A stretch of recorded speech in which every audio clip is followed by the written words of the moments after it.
Hi, I'm Bonnie Marlow, broker owner of Cisco Realty. I'm Lindsay Toy-Swick, agent at Cisco Realty. Today we want to talk to buyers about must-haves versus nice-to-haves. Yes. You know, especially now, there's not a whole lot of listings. No. There hasn't been a whole lot of listings in our area for a few years. It feels like it's been a while. Yeah.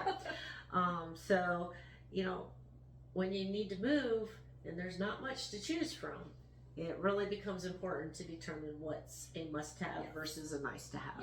Yes. And that's going to change for everybody. Exactly. So, a lot of times you don't know until you go into a house and you see something, you go, I have to have that. Or, yeah, that doesn't matter to me. So, Yeah, or sometimes our have to list starts out really long. And then once we start seeing what is available and what we can afford in our price range, then we realize we have to start whittling that Yes. list down a little bit and Yes. moving some of the must-haves to the have-to, or the must-haves to the nice-to-have Yes. columns. yes. Mm-hmm. So do you have any personal experience in, did you buy a house and go, I have to have that, or? Well, I don't know about personally, but I know with a lot of clients, you know, they'll start off with saying, oh, I have to have 2 bathrooms. Yes. You have to have 2 bathrooms. You know, but, you know, they have a little bit lower price point, or there's just not a lot on the market, and, you know, next thing you know, there's like, well, a bath and a half will do. Mm-hmm. You know, or the garage issue. A lot of times, you know, especially the guys will be like, oh, a garage is a must-have. Yes. Must-have. Yes. Or 2-car garage. You know, and then, you know, like I said, once you start looking and evaluating, you know, the house itself becomes more important than that garage. Yeah. And so they end up settling on one that either doesn't have a garage, or it's a 1-car garage, or just a shed. And sometimes there's ways around that, like you need your garage for storage. If you're looking at houses and it has a basement, sometimes that kind of be shifted a little bit. Like, it doesn't always work out that way. Right. But, there's ways to maybe rethink Mm-hmm. some things, or, just kind of shift your wants into something else. Yeah. How about you? What kind of stories do you have?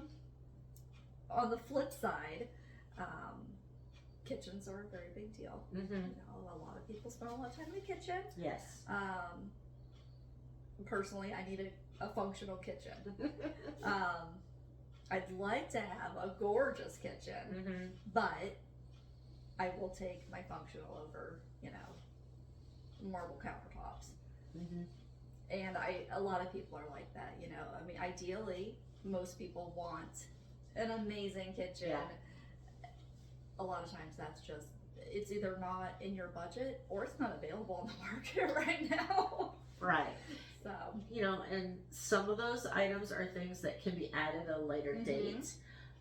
Even the garage, if there's enough room, it can be added at Mm-hmm. a later date. yeah. The nicer finishes in the kitchen, as long as you got the room in the kitchen Yes. and the space, Yes. those finishes can be added at a later date. Mhm. So that's something to think about too. What can you live with now, Yes. and change it later? Mm-hmm. So especially, like I said, with the market being as tight as it is, Yes. unfortunately, you can't be that picky if you really want a place to live. Yeah.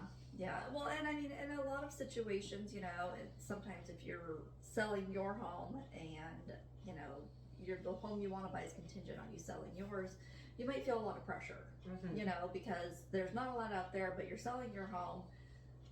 Just because this home that you're purchasing doesn't have everything that you have to have, doesn't mean it can't later on, or, you could just, some of it is a shift in your mindset too. Mhm. Like, especially if you love your current kitchen and you're going into your kitchen that you may think is not as nice as the one you have, there are different ways to kind of shift into things. Your mindset has a lot to do with it. However, buying a home is a large purchase. Yes. It is a big decision, Yes. and there are certain things you should not compromise on. No. You need to be happy with your Absolutely. decision. You need to be happy in your house. So if there are certain things that you're not going to like, that is not going to work for you, that's not the house for you. No. I mean, that's a huge investment. Right. The last thing we as agents, or I think any agent would want to do, is sell you a home that you hate. That's Exactly. absolutely not what Right. you need to wait. Like I said, you have to know the difference between a must-have and a nice-to-have. Yeah. You know, if you have 3 kids, you know, maybe a must-have is it has to at least be 3 bedrooms. You know, whereas if you haven't started your family yet, is 3 bedrooms a must-have or a nice-to-have? Mm-hmm. You know, it might depend on what you plan on using those extra Yes. rooms for. Do you work from home? Do you not work from home? You know, those are things to really think about Mm-hmm. when deciding which column should this be in, the Yeah. must-have or the nice-to-have. Well, and I think that's a good idea. Before you know, or when you start house hunting, make a list. Mm-hmm. Needs versus wants. Yes. And, you know, maybe you have to revisit that list. Maybe you have to move things around on it. But that way, you know, and that helps your agent as well. Exactly. So when a house does pop up, that's the one. So that kind of gives us a good idea too. Right. Which houses you might like. Yeah. Which houses we need to make sure you see right away. Yes, that's key. Is there anything else you'd like to add today? I don't think so. It's going to be a short and sweet one. We just had our office meeting, so Mm-hmm. We sure did. we're ready to, you know, hit the road. That's right. If you're looking for a house in 2026, and you have your must-haves, and go ahead and give us a call. We'll help you find it. Absolutely. Have a good one.